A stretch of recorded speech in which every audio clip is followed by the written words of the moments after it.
కాంతయ్య, కోటయ్య ఇరుగు పొరుగున నివసించే రైతులు. వ్యవసాయ పనుల దగ్గర నుంచి ప్రతి చిన్న పనిలోనూ ఒకరికొకరు సహాయకారులుగా కాలం గడిపేవారు. వారి స్నేహం, కలుపుగోలుతనం మొత్తం గ్రామానికే ఆదర్శప్రాయంగా ఉండేది.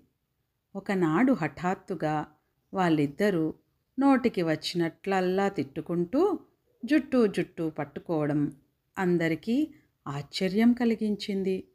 చూడవచ్చిన వారందరూ ఆ కళాకారణం తెలుసుకునేందుకు, ఇద్దరినీ శాంతపరిచేందుకు ఎంతో ప్రయత్నించారు. ఎవరెన్ని శాంతవచనాలు పలికినా కాంతయ్య, కోటయ్య తిట్టుకోవడం మానలేదు. చుట్టూ చేరిన గ్రామస్తులకు ఏం చేయాలో పాలుపోలేదు.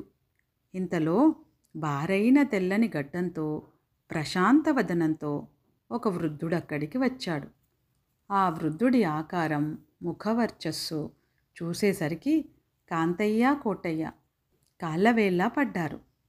ప్రశాంతంగా అర్ధనిమీలిత నేత్రాలతో తమ వైపే చూస్తున్న ఆ వృద్ధుడికి ఇద్దరూ వినయపూర్వకంగా నమస్కరించి కళాకారణం చెప్పసాగారు.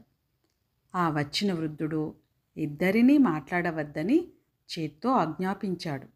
తర్వాత కాంతయ్య, కోటయ్యలే కాక చుట్టూ చేరిన జనాన్ని కూడా ఉద్దేశించి ఇలా అన్నాడు: మనుష్యులు ఒకరి మీద ఒకరు కోపగించుకోవడమే ఘోరం. కలహించుకునే వరకు, తిట్టుకునే వరకు పోవడం అంటే ఘోరాతి ఘోరం. కలహ కారణం ఏదో నాకు ఎవరూ చెప్పనవసరం లేదు. ఏ పరిస్థితులలోనూ ఎవరు ఎంత కవ్వించినా కనీసం కోపం కనబరచకుండా మానవ లక్షణం కాదు.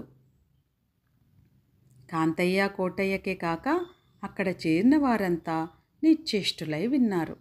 4-5 క్షణాలు నిశ్శబ్దంగా గడిచాయి. ఇంతలో ఓ యువకుడు జనంలో నుంచి వచ్చి ఆ వృద్ధుణ్ణి సమీపించి, అయ్యా, ఏ పరిస్థితుల్లోనూ కోపం పొందకుండా ఉండడం మానవుడికి సాధ్యమయ్యే కార్యం కాదు అన్నాడు. వృద్ధుడు పెద్దగా నవ్వి తెల్లని పొడుగాటి గడ్డాన్ని దువ్వుతూ, ఎందుకు సాధ్యం కాదు?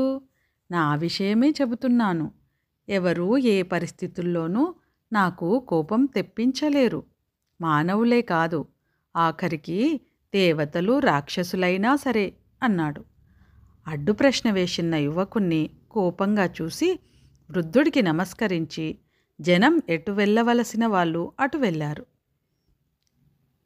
యువకుడు వృద్ధుణ్ణి సమీపించి, తాతగారు అన్నాడు.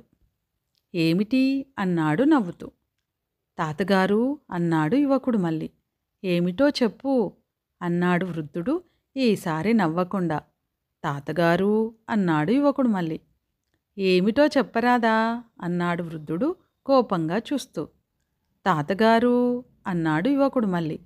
ఓరి వెధవా, నీకేమైనా పిచ్చా అన్నాడు వృద్ధుడు గుడ్లెర్ర చేసి. తాతగారు అన్నాడు యువకుడు మళ్ళీ. ఓరి శుంఠ, నీ డొక్క చెలుస్తా ఉండు అంటూ వృద్ధుడు చెయ్యెత్తాడు.